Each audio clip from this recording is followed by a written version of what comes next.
ইছপৰ সাধু মাটিৰ তলৰ ধন। এখন গাঁৱত এজন বুঢ়াই তেওঁৰ 4 পুতেকৰ সৈতে বাস কৰিছিল। বুঢ়াজন আছিল সহজ সৰল আৰু বৰ পৰিশ্ৰমী।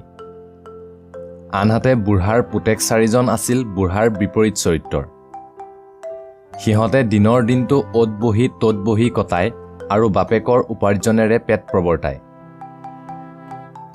এলেহুৱা পুতেকহঁতক লৈ বুঢ়া বৰ নিৰুপায়ত পৰিল। ল'ৰাকেইটাক কেনেকৈ সুপথে আনো, কেনেকৈ ইহঁতক কৰ্মমুখী কৰি তোলো। মোৰ একো এটা কথা নুশুনে ইহঁতে। মই মৰাৰ পিছত ইহঁতে বাৰু কেনেকৈ চলিব।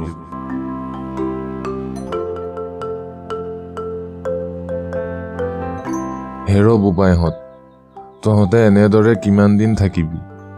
তহঁত গোটেইকেইটা কৰ্মমুখী হ। মই মৰিলে কেনেকৈ চলিবি তহঁতে?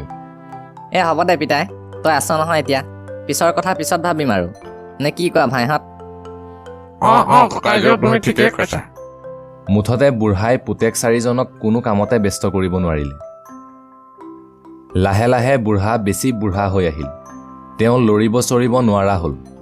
সেইকাৰণে বুঢ়াই এদিন পুতেক 4জনক কাষলৈ মাতি আনি ক'লে, বোপাইহঁত, মোৰ মৃত্যুৰ ওচৰ চাপিছে। মোৰ মৃত্যু হ'লে তহঁতে চলিব পৰাকৈ মই পথাৰত ধন পুতি থৈছো, তহঁতে খান্দি লবি। হয় নেকি পিতাই? ভালেই কৰিলি দে। পিছে পথাৰৰ কোনখিনিত পুতি থৈছন? পিতাই পিতাই ইয়াৰ পিছত বুঢ়াৰ মৃত্যু হ'ল।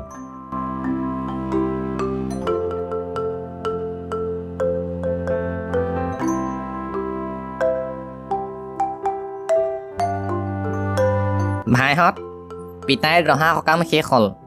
এতিয়া পিতায়ে থৈ যোৱা ধন বিচাৰিবৰ সময়। কিন্তু পিতায়ে পথাৰত ধন পুতি থৈছো বুলি ক'লে। কোনখিনিত পুতিছে সেয়া কৈ নগ'ল। তেনেস্থলত ধনখিনি উলিয়াও কেনেকৈ?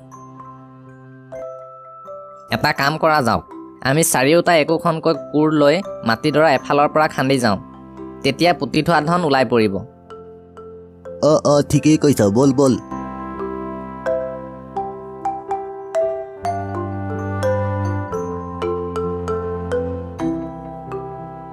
ক'তা গোটেই দৰা মাটি দেখোন খন্দা হৈ গ'ল, পিছে ধন দেখোন ক'তো নাই। এৰা, পিতায়ে ক'ত বা থৈ গ'ল ধনখিনি। বাৰু ভাইহঁত, ধনটো নাপালোৱেই।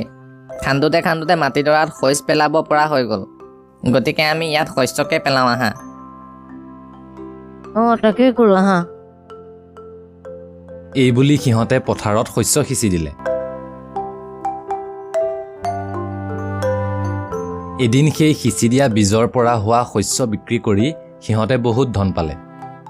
তেতিয়াহে সিহঁতে বুঢ়াৰ কথাৰ আচল অৰ্থ বুজি পালে। ককাইদেউ, পিতাই আচলতে এইখিনি ধনৰ কথাহে কৈছিল। হয় মোৰ ভাইহঁত, পিতাইৰ মাটিৰ তলৰ ধনৰ কথা এতিয়াহে বুজি পালোঁ। ইয়াৰ পিছত আৰু সিহঁত বহি নাথাকিল। সিহঁতে হাতে কামে লাগি গ'ল আৰু এটা সুন্দৰ জীৱন লাভ কৰিবলৈ সক্ষম হ'ল।